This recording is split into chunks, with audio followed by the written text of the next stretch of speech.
कि हम आइन बचाने निकले हैं, आओ हमारे साथ चलो। हम मुल्क बचाने निकले हैं, आओ हमारे साथ चलो। जब तक इस लीगल फ्रेटर्निटी ने, जब तक सिविल सोसाइटी ने, जब तक इस मुल्क में पिसे तबकात ने अपने हकूक को छीनने के लिए गली कूचों में प्रोटेस्ट न किया, जब तक इन सड़कों के ऊपर ये सिविल सोसाइटी, ये ह्यूमन राइट्स के अलंबरदार जब तक इन सड़कों के ऊपर ना निकले, गुजारिश करूंगा सदर Lahore high court bar association हमारे बड़े भाई जो इश्तियाक खान साहब से वो आए और खिताब करें।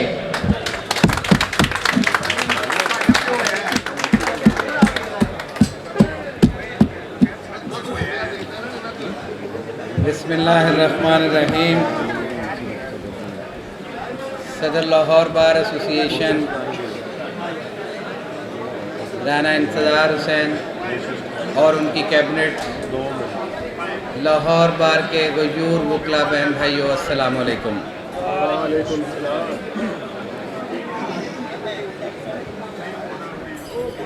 इससे पहले मुकर्ररीन ने अपनी बात आपके सामने रखी। हम हाउस का इजलास इसलिए रखते हैं कि इस हाउस के अंदर एक डेकोरम हो, इस हाउस के जज्बात जो हैं उनको लेके हम मुतलकुल अनान हुकूमत में बैठे हुए अपने आप को नौज़बिल्ला खुदा समझ के बैठने वालों को ये पैगाम दें कि इस मुल्क में एक आइन भी है, एक ज़ाब्ता भी है। उस आइन और उस ज़ाब्ते के मुताबिक हमें इस मुल्क को चलाना है।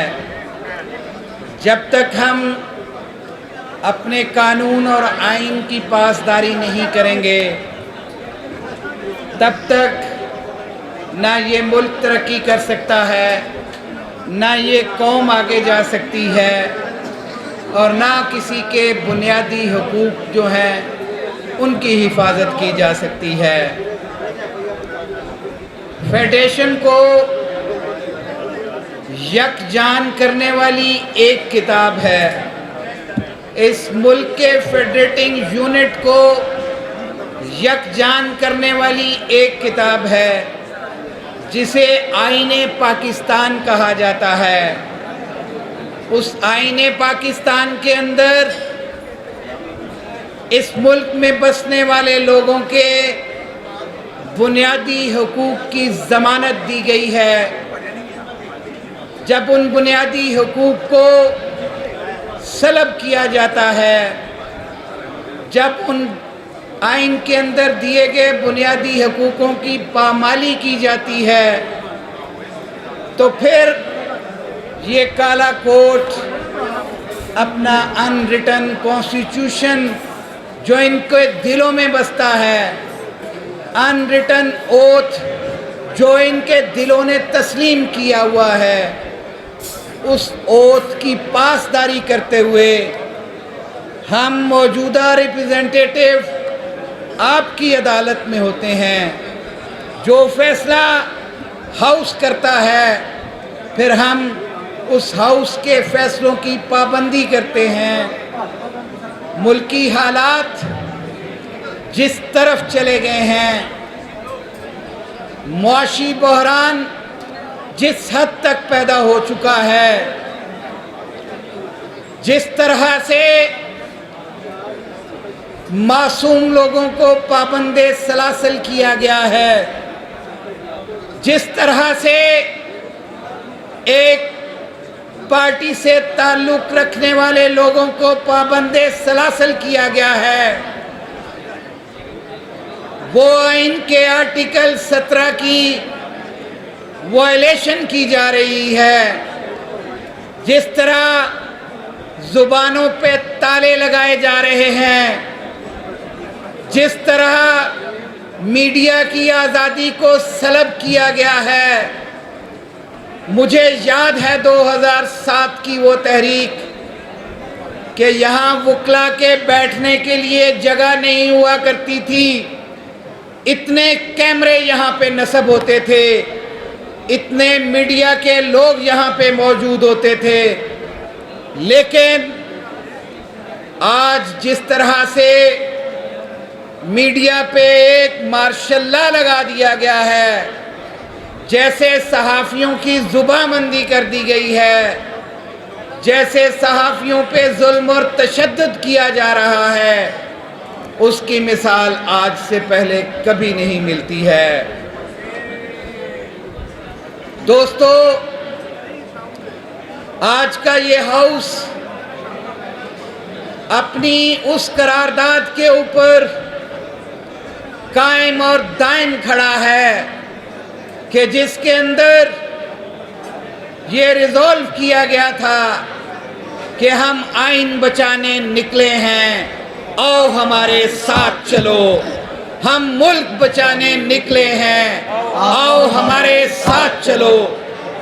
जब तक इस लीगल फ्रेटर्निटी ने, जब तक सिविल सोसाइटी ने, जब तक इस मुल्क में पिसे तबकात ने अपने हकूक को छीनने के लिए गली कूचों में प्रोटेस्ट न किया, जब तक इन सड़कों के ऊपर ये सिविल सोसाइटी, ये ह्यूमन राइट्स के अलमबरदार जब तक इन सड़कों के ऊपर ना निकले।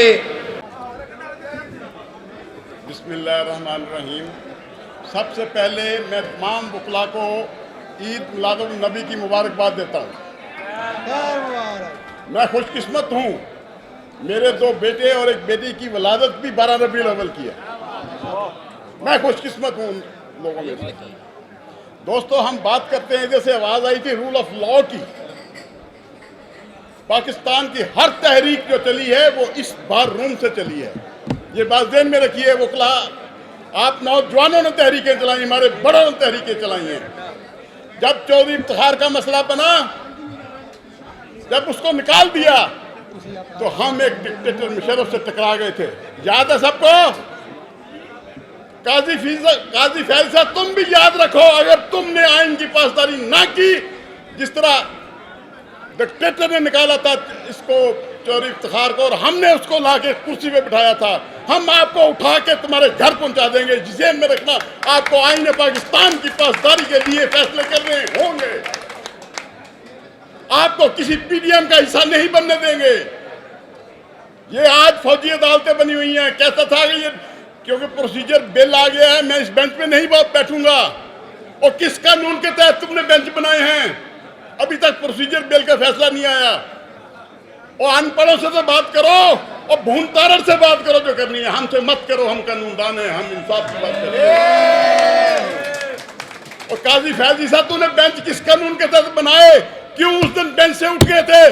तूने पूरी दुनिया में मेरी अदलिया को रुसवा किया है। ज़हन में रखो, हम बुकला निकल पड़े हैं। काजी फैजी साहब, होश करो, हम निकल पड़े हैं। अब हम रुकने वाले नहीं हैं। इसलिए दोस्तों, मैं आपको बताना चाहता हूं, जब करबला का वाकया था, उस वक्त जो हुसैन का नाम लेता था या हुसैन देवा का नाम लेता था, उसको उठा लिया जाता था। सबको याद है? तो शायर ने कहा था, इस्लाम जिंदा होता है हर करबला के बाद। जब ये करबला का वाकया हो गया, जब हुसैन का नाम लेने वाले भी उठा लिए, हर बंदे को उठा लिया, तो मुख्तार सख्फी आए थे। उन्होंने यजीद के लश्कर के हर उस सिपाही को जिसने हिस्सा लिया था करबला में, चुन चुन के उसको कत्ल किया था। इब्न ज़ियाद उसका कमांडर था, जिस तरह भून और तारड़ इनके कमांडर हैं। उसका सर कलम करके उसने यजीद को भेज दिया था। आप सबको होश होगी ईरान की। क्या ईरान के अंदर जब शहनशाह ईरान था, जो भी शहनशाह ईरान के खिलाफ बात करता था उसको उठा लिया जाता था। इसी खित्ते की बात है ना दोस्तों, होश करो, इस्लाम जिंदा होता है हर करबला के बाद। हजरत इमाम खमीनी आए ईरान के अंदर, चौकों के अंदर उन्होंने निकाल के जर्नैलों को गोलियां मारी, सबको याद है। आसम मुनीर, तुम हाफिज़े कुरान हो, सुन लो हमारी बात। आज यजीद भी मुसलमान था, वो भी खुतबा देता था, वो भी नमाज पढ़ता था। तुम्हें आज तुम हाफिज़े कुरान हो, जो तुमने लाक़ानूनियत फैलाई हुई है। अब आपको बता दें, वकला आ गए हैं, जनरल, कोई एक जनरल बता दो, बाजवा हो, कयानी हो, कोई हो इस मुल्क में है? सब लूटते हैं और भाग जाते हैं। होश करो वकला, होश करो। आज कौम आपकी तरफ देख रही है, पिसी हुई है कौम।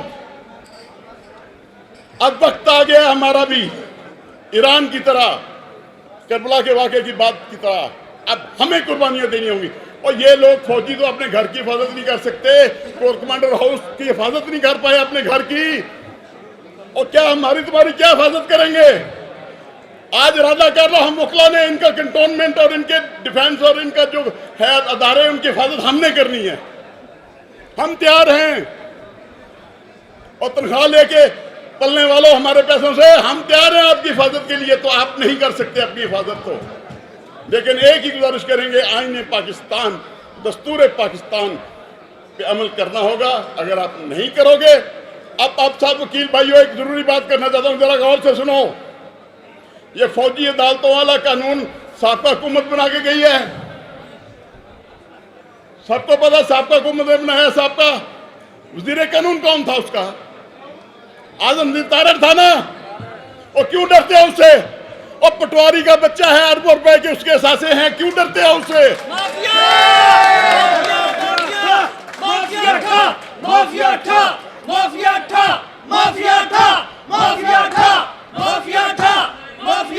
आज यहाँ क्योंकि हम ग्रुपों में तकसीम हैं, मैं आसमान जहांगीर मरहूमा याद आ रही है, हमेशा वो डिक्टेटरों से टकराई।